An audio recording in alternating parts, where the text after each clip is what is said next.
Have you been charged with a crime? Here are the top 10 ways to get your case dismissed if done right and if you have the right lawyer by your side. The number one thing that you need to consider is whether or not you have a good defense on a search and seizure issue.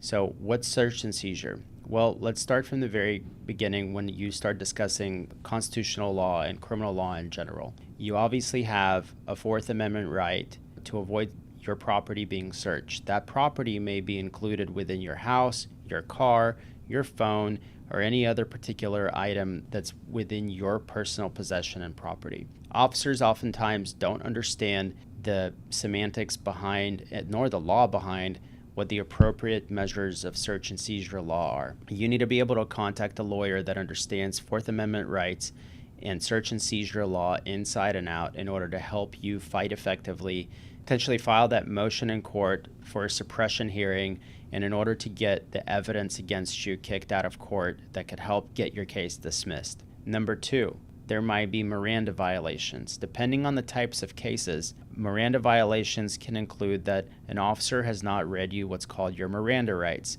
This comes from the seminal case of United States versus Miranda, where an individual was asked questions over and over again that ultimately led to self-incriminating statements. After the Supreme Court had heard the facts in this case, the Supreme Court had rendered that it is important for individuals to be read certain rights in order to help avoid an individual incriminating himself or herself in a situation that will ultimately be heard before a jury. So what does that mean? Well, a lot of individuals that come into my office say, my Miranda rights were never read to me. But at the end of the day, those Miranda rights don't really matter if you're not actually communicating about a crime that you may or may not have committed. If you have communicated to investigators, detectives, any law enforcement personnel that you've committed a crime and those investigators were already onto you and they were likely to charge you to begin with, that is a Miranda violation because they should have read you your rights, that you have the right to remain silent,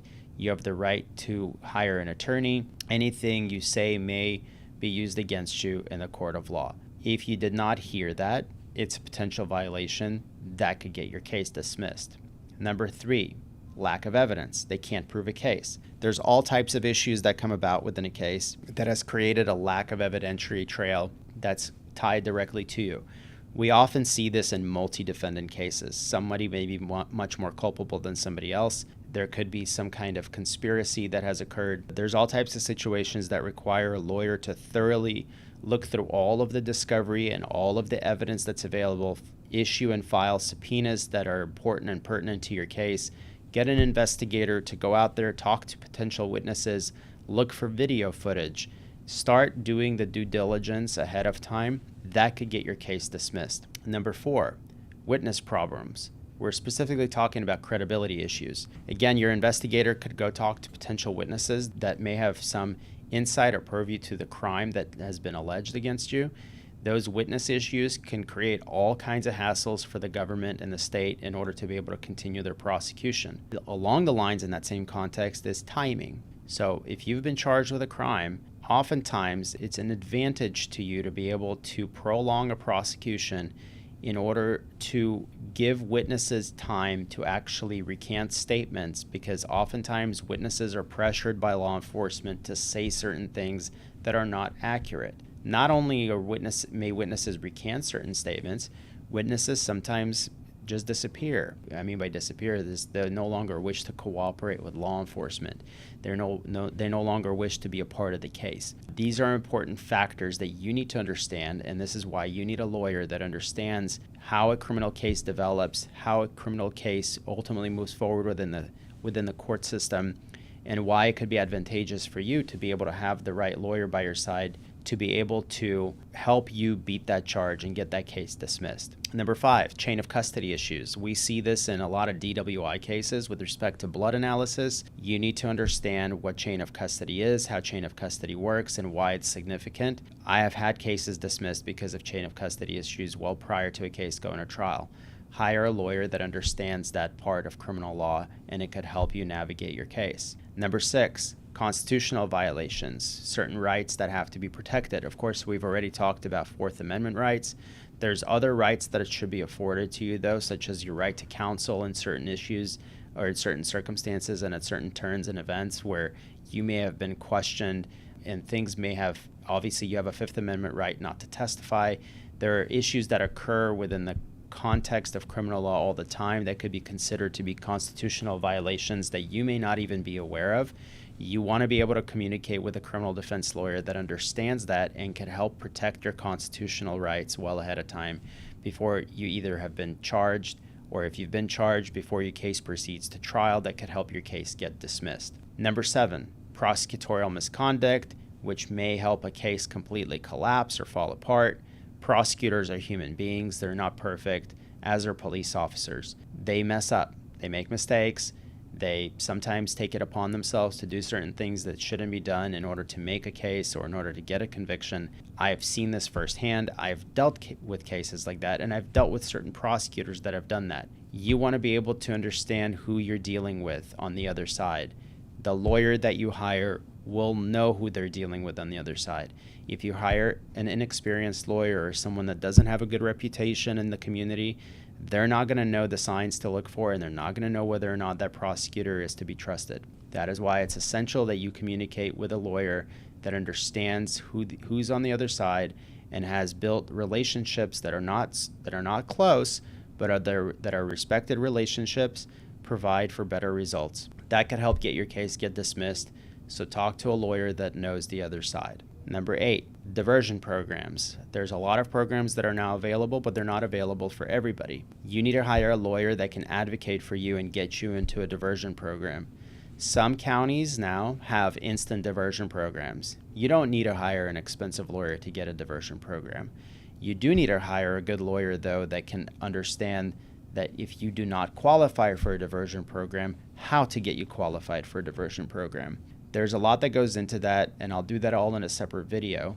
However, what I could tell you at this point is that a diversion program can help you do certain things, and you would need to jump through certain hoops in order to be able to accomplish the things that you're required to do, such as enter into some type of contract with the state or the government or the federal government that can guarantee a dismissal. A guaranteed dismissal is not an easy thing to get in a criminal law case. However, it is doable, and you need to hire a lawyer that understands how to get you there. Number 9, build a strong defense. There's self-defense, alibi, intent, all types of issues that may come up depending on the type of case that you have. You need to understand that you and your lawyer are a team.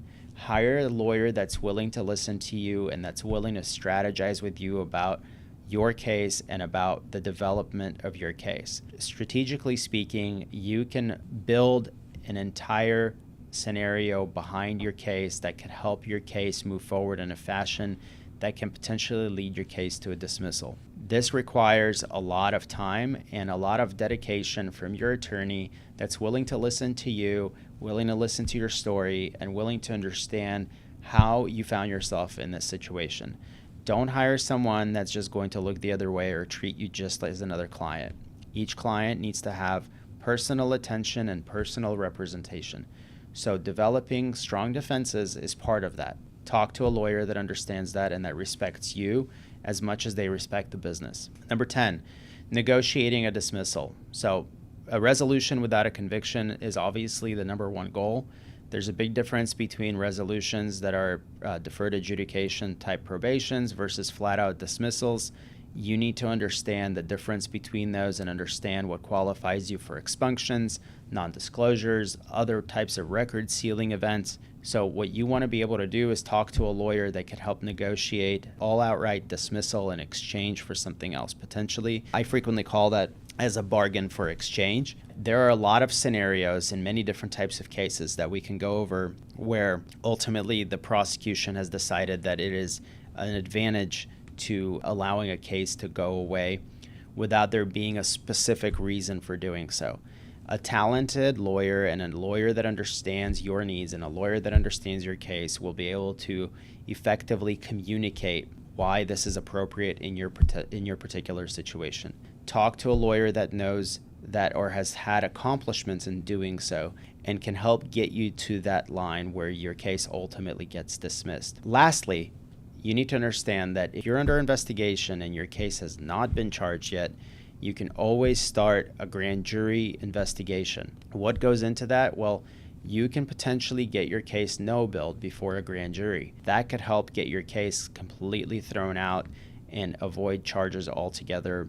I would love to help you get there, and I would be able to show you how to effectively do that, because a lot of people do not handle grand jury investigations appropriately, if ever. Don't forget that you're not out of luck. Hire the right lawyer, know the lawyer that is going to handle your case, and respect the lawyer that may potentially get you out of a huge bind. Dismissals are not luck. They're based on strategy. They're based on good lawyering with somebody that's aggressive, that's here to fight for you. If you have any more questions, click here on the link below, and I'm happy to talk to you. Thanks.